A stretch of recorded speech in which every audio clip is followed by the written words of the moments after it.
Disclaimer: it's inspired by reality, shaped by imagination.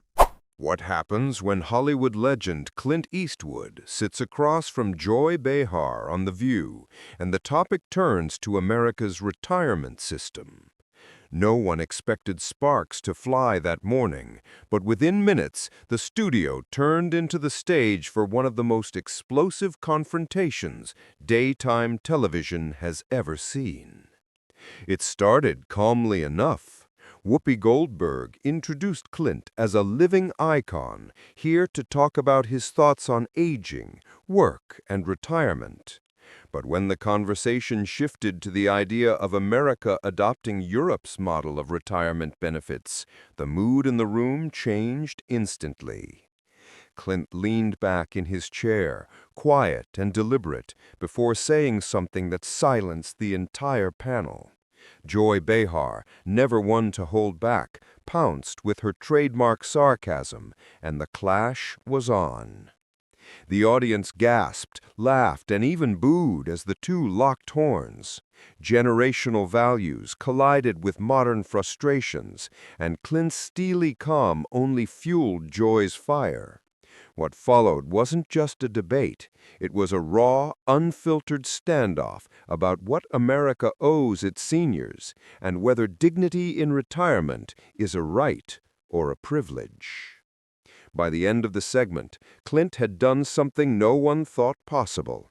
He walked off the set, leaving Joy and millions of viewers speechless. The episode began with its usual upbeat energy. The women of The View settled into their seats, coffee mugs in hand, as the audience clapped and cheered. The day's guest was a Hollywood legend, Clint Eastwood. At 94, he carried with him not only decades of filmmaking and acting, but also a reputation for speaking plainly, with no interest in political correctness.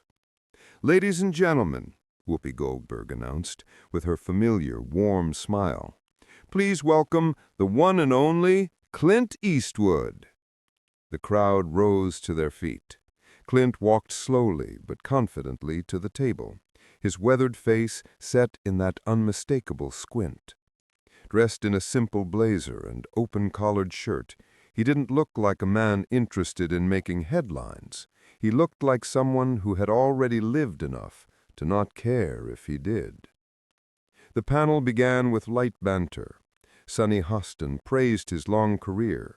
Ana Navarro complimented his ability to reinvent himself, and Sarah Haynes asked what kept him working at his age.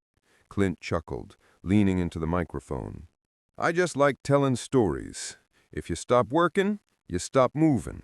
And once you stop moving, well, that's the end of it." The audience laughed and applauded.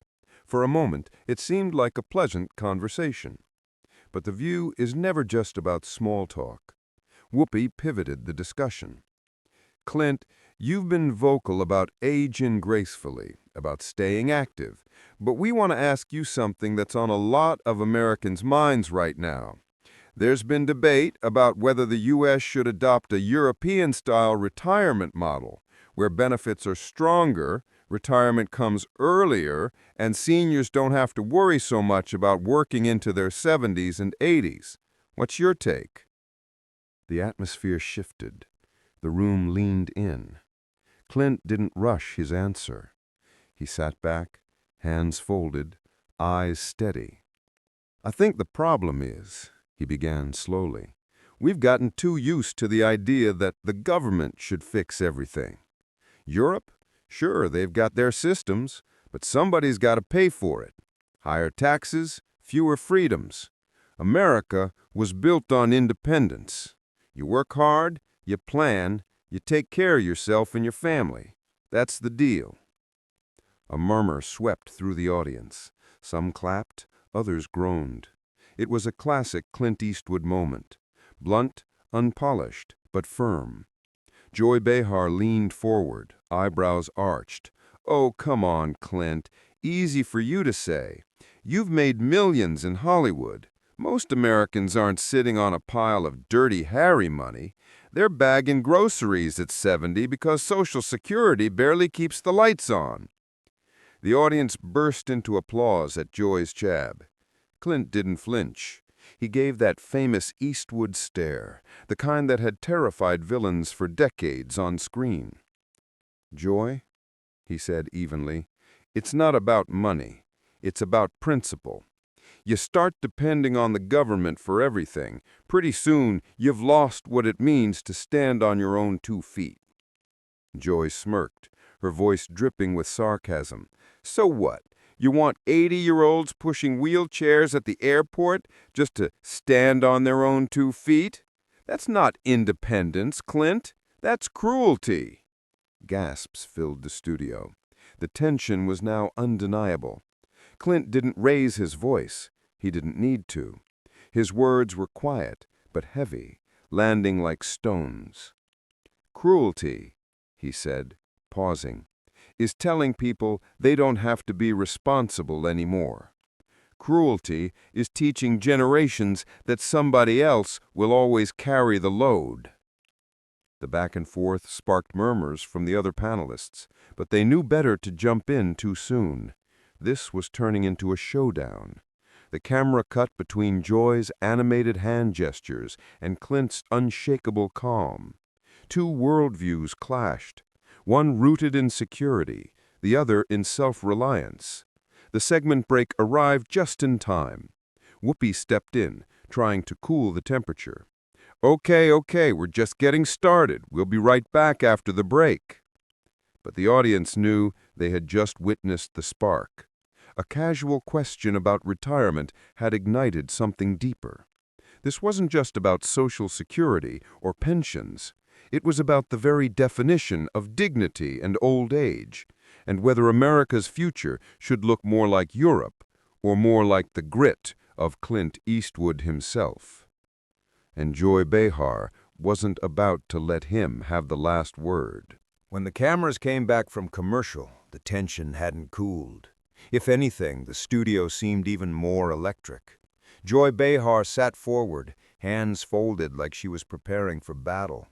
Clint Eastwood remained composed, but there was a steeliness in his eyes, the same look that had silenced countless outlaws on screen. Whoopi tried to ease back into the discussion. "So, Clint, you believe America should prioritize personal responsibility over bigger retirement safety nets. Joy, I know you've got strong feelings here. Why don't we open this up?" Joy didn't hesitate. "Look, Clint, with all due respect, this whole pull yourself up by your bootstraps talk is outdated. My father worked his whole life. He paid his taxes, and when he got sick, the system didn't do enough for him. People deserve dignity at the end of their lives, not lectures about rugged individualism." The audience clapped loudly. Clint didn't shift. He leaned forward, his voice calm but firm. "I'm not talking about lectures, Joy. I'm talking about reality. Government programs are never free. Somebody pays, and usually it's the working folks you claim to defend." Joy shot back, her tone sharper now. "That's such a convenient line, Clint. But let me tell you something. Those working folks you're talking about, they're already paying. They're paying in stress, in broken bodies, in years they'll never get back. Meanwhile, guys like you get to keep acting and directing into your 90s because you're lucky enough to do what you love." The studio split, half applauding Clint's grit, half siding with Joy's sharp rebuttal. Anna Navarro interjected, trying to bridge the gap. "Clint, I respect your independence, but Joy's point is, what about people who don't have the luxury of choosing work they love? What about the truck drivers, the nurses, the janitors? Shouldn't a wealthy country make sure they can rest at 65 instead of dying on the job?" Clint nodded politely, but didn't waver. "Anna, I respect that. But here's the thing. Once you start promising people that government will take care of everything, there's no end to it. Pretty soon you've got debt, dependency, and no incentive to keep building. That's not compassion. That's a trap." "A trap? Tell that to the 70-year-old cashier who can't afford her medicine. You're sitting here, rich and comfortable, saying independence is all that matters. Easy to preach when you've got millions." The audience gasped, then applauded. Clint's face tightened. For the first time, his voice carried a sharper edge. "You think money changes the truth, Joy? I grew up in the Depression. My family had nothing. I know what it's like to scrape by. But we didn't whine about what the government owed us. We worked, we endured. That's what built this country." The clash had officially caught fire. The back and forth was no longer about policy details. It was about identity, about what it meant to grow old in America. Joy's voice rose, fueled by conviction. "And look at what it built, Clint. Millions of seniors scared the loud of their savings. That's not strength, that's a national shame. Europe figured it out. Why can't we?" Clint's jaw set, his words sharp. "Because Europe isn't America. They trade freedom for comfort. That might work for them, but it's not who we are. We're tougher than that. Or at least we used to be." The audience roared, half with cheers, half with boos. It felt less like a talk show, more like a courtroom, the two voices fighting for the jury of millions watching at home. Sunny Hostin finally spoke up, her voice measured. "Clint, don't you think there's a middle ground? Maybe it's not about handouts or rugged independence. Maybe it's about making sure dignity and responsibility can coexist." Clint gave a slight nod, but before he could respond, Joy cut in with a laugh that tripped with disbelief. "Middle ground? With Clint, there's no middle ground. It's his way or nothing. That's the cowboy in him." The line drew laughter from the audience, but Clint didn't smile. He fixed Joy with that signature glare. "Better to be a cowboy than a cynic," he said quietly.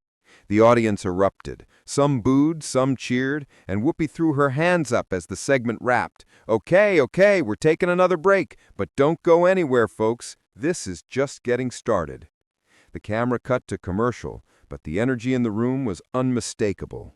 Joy Behar and Clint Eastwood weren't just sparring over retirement policy. They were colliding over the soul of America, whether it should bend toward compassion and collective support or hold fast to grit and self-reliance. And the clash was far from over.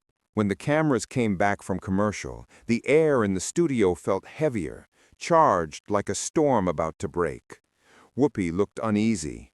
Aina shifted in her seat, and Sunny tapped her pen against her notepad as if preparing to step in.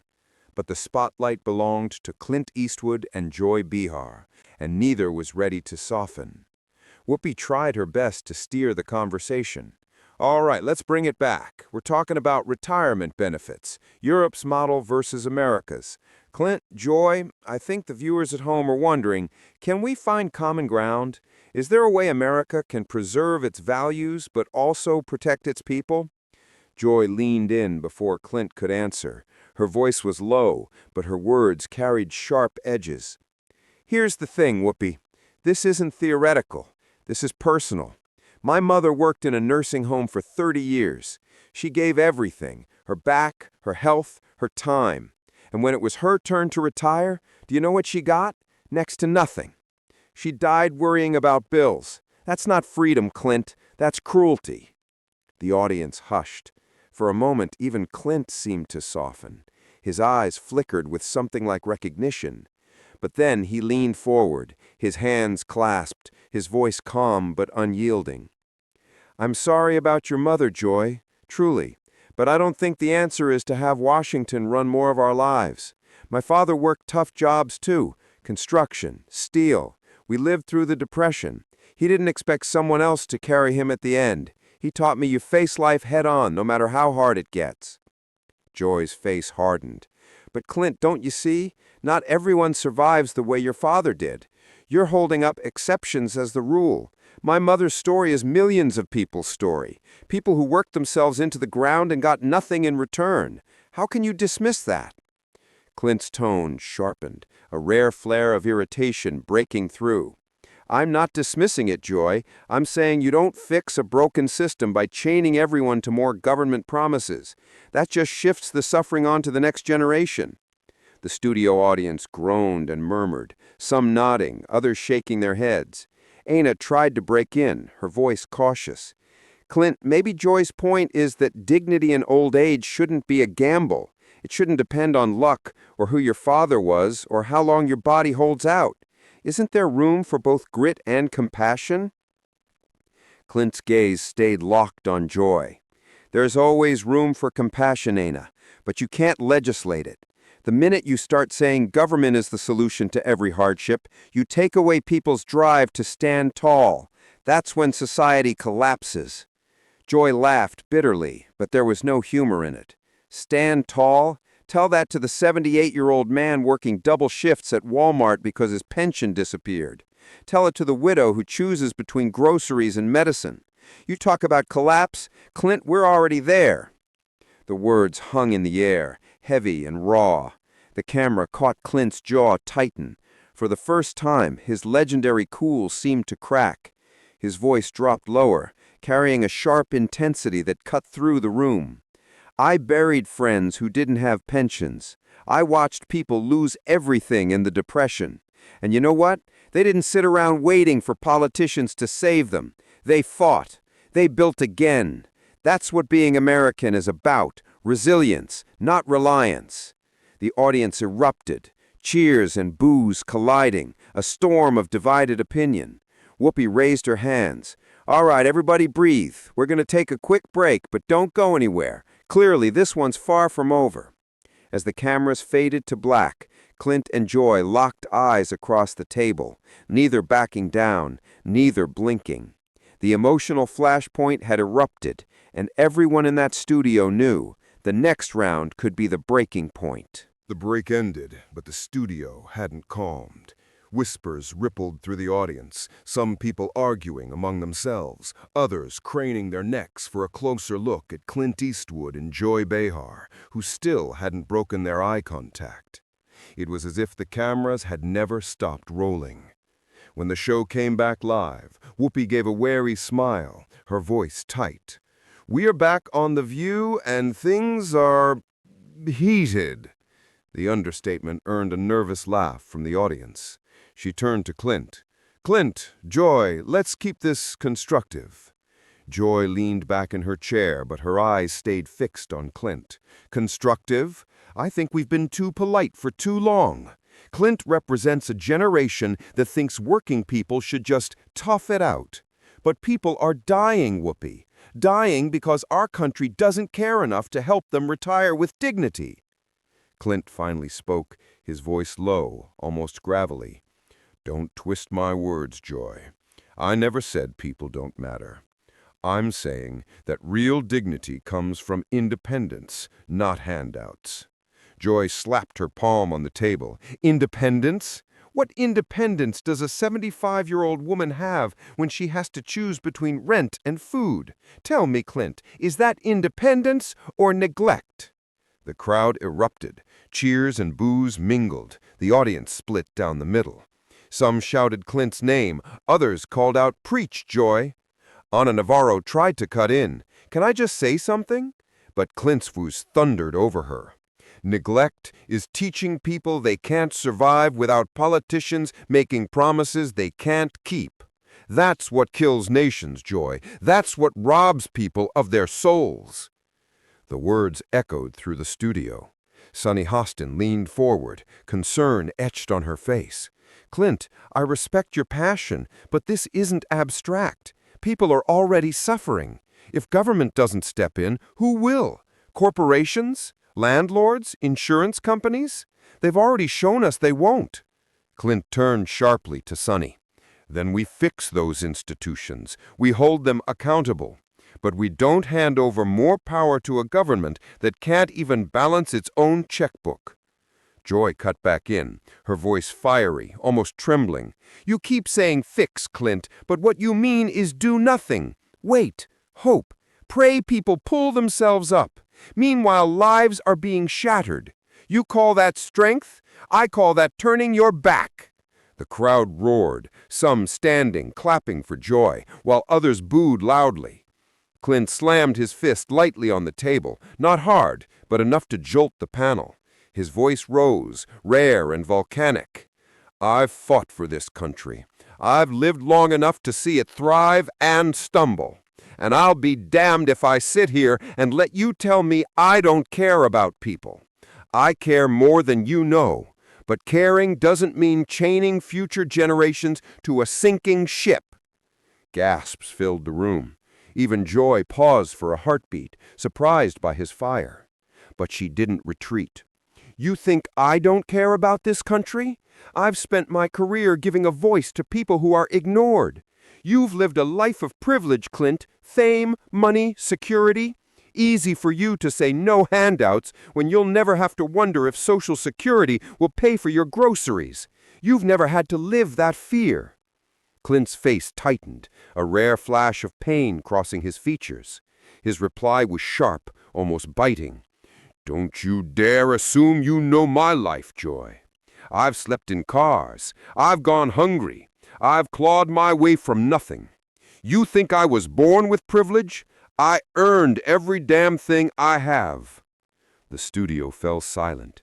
For the first time, Joy looked momentarily stunned, her expression softening, as though she hadn't expected that vulnerability. But the silence didn't last. A man in the audience shouted, "Tell him, Clint!" while another yelled, "Joy's right!" The tension snapped back, thicker than ever. Whoopi tried to raise her hands. All right, let's take it down a notch." But Clint leaned forward, voice firm, eyes locked on Joy. "You say government is the answer. I say people are the answer. Neighbors helping neighbors, families standing by each other. That's how you get through hard times, not by handing over your soul to bureaucrats who don't give a damn about you." Joy shot back, her voice breaking with raw emotion. "And what happens when people don't have families, Clint? When their neighbors are just as broke as they are? What then? Do we tell them to just be resilient while they starve? That's not America. That's abandonment." The audience gasped again. Some clapped, others booed. Clint shook his head slowly, his voice suddenly weary but still firm. "Maybe we'll never agree, Joy, but don't mistake my faith in people for cruelty. I believe in Americans more than I'll ever believe in politicians." The words lingered, heavy and unresolved. Whoopi, her voice almost hoarse, finally cut in. "We've got to go to break. Clearly this one is for the history books. Don't go anywhere." The cameras faded, but at the table, Clint and Joy still sat, locked in a standoff, their battle lines drawn, the energy in the room electric and combustible. The breaking point had come, and it left everyone wondering what would happen next. When the cameras finally cut to commercial, the studio sat in a haze of stunned silence. A few people clapped nervously, some muttered under their breath, and others exchanged wide-eyed looks as though they'd just witnessed something that shouldn't have been shown on daytime TV. Clint Eastwood leaned back in his chair, arms crossed, his face carved in stone. Joy Behar, meanwhile, tapped her notes with restless energy, as though still itching to fire off one more line. The producers moved quickly, ushering the audience into calm, but the tension refused to die.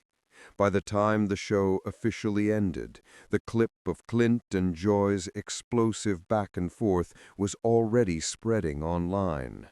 Within an hour, hashtags like Clint versus Joy, View Showdown, and Retirement Fight were trending across Twitter and Facebook.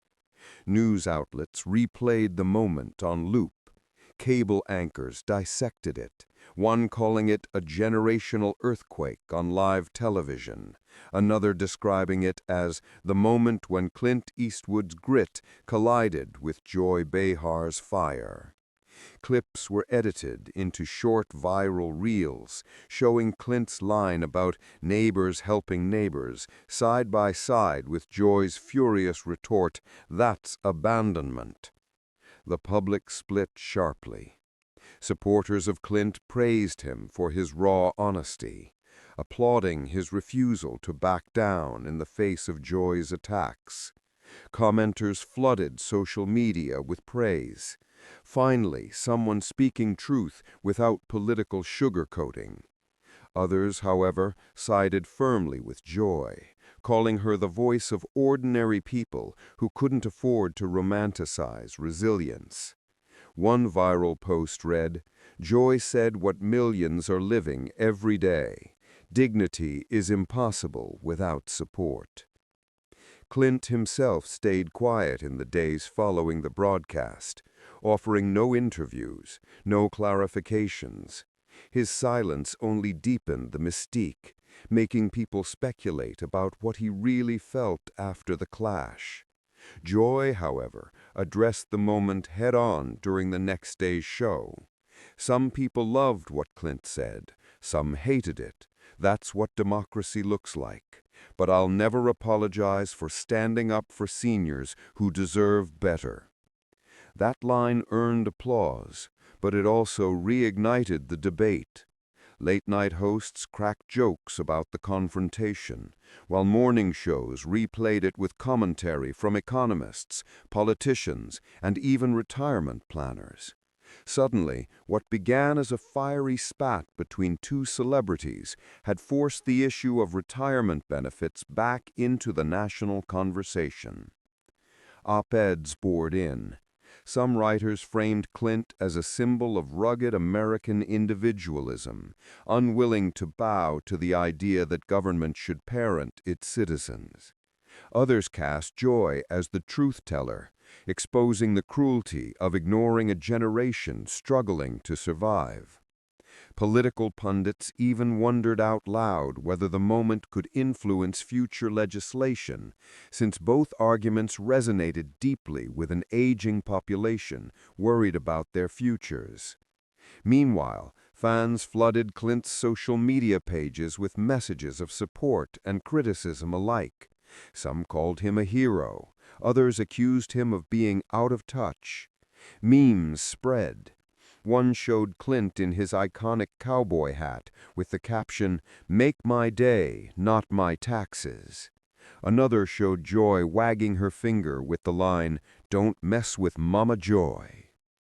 The most surprising part came weeks later, when community organizations and senior advocacy groups used the viral moment as a rallying cry.